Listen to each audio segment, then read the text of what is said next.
قرآن مجید نے واضح کہہ دیا ہے کہ یہودی اور عیسائی تم سے راضی نہیں ہو سکتے حتی تتبع ملتہم، جب تک کہ تم ان کے دین کی پیروی نہ کرو۔ ان کو کسی طریقے سے معاذ اللہ عیسائی بنایا جائے۔ نبی پاک علیہ السلام کی جو محبت ہے نا، وہ انسان کے لیے زندگی کو آسان کر دیتی ہے۔ حضور سے پیار ہوتا ہے نا تو بندہ نفرت کرنی ویسے ہی چھوڑ دیتا ہے۔ حضور سے پیار کرتا ہے، ہرس ہوس لالچ ویسے ہی نکل جاتا ہے۔ جب حضور سے محبت ہو جاتی ہے، نماز پڑھنا، درگزر کرنا، درود شریف پڑھنا، قرآن پاک پڑھنا، دین کی خدمت کرنا، حتیٰ کہ جان دینا بھی آسان ہو جاتا ہے۔ نبی پاک علیہ السلام کی محبت انسان کو کبھی بھی پریشان نہیں ہونے دیتی، الجھنے نہیں دیتی، تازہ دم رکھتا ہے حضور کا پیار۔ شرط یہ ہے کہ محبت صحیح ہو، اصلی ہو، باطن میں ہو۔ یہ آپ کے ذہن کے اندر کبھی بھی کسی بدبو کو نہیں آنے دے گی، طبیعت کو تازہ دم رکھے گی، سکون میں رہے گی۔ لیکن نبی پاک علیہ السلام کی محبت کے کچھ تقاضے ہیں، ان تقاضوں کو سمجھنا پڑے گا۔ بالخصوص امت اس وقت جس جگہ پہ کھڑی ہے،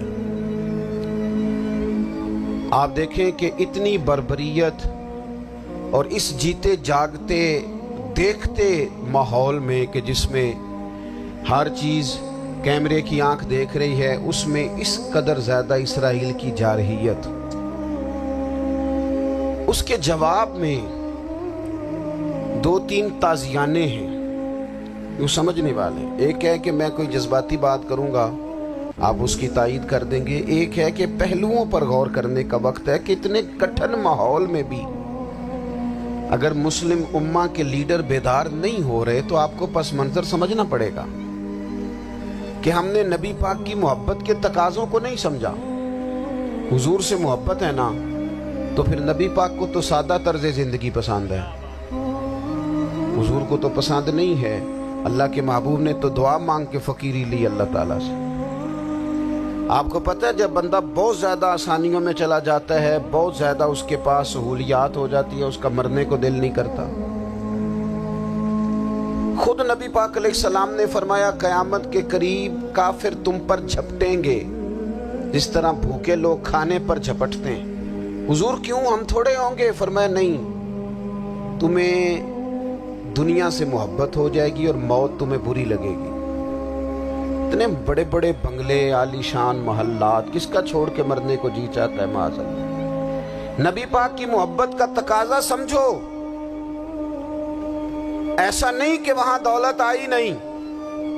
حضور تو فرماتے ہیں کہ اللہ نے خزانوں کی کنجیاں میرے ہاتھ میں رکھ دی ہیں، لیکن میں نے عرض کیا مالک ایک وقت روٹی دینا اور ایک وقت کا فاقہ دینا۔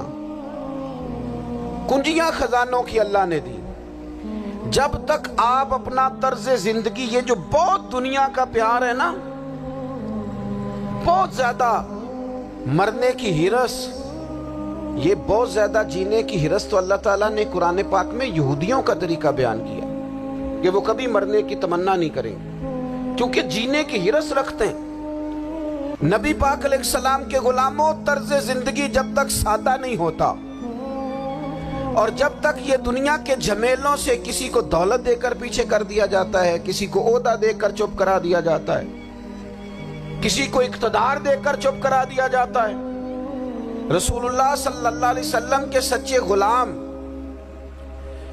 انہیں ایک بات کی سمجھ آ گئی تھی کہ ہمیں ہمارے رب نے کہا ہے قُلْ إِن كُنْتُمْ تُحِبُّونَ اللَّهَ فَاتَّبِعُونِي يُحْبِبْكُمُ اللَّهُ۔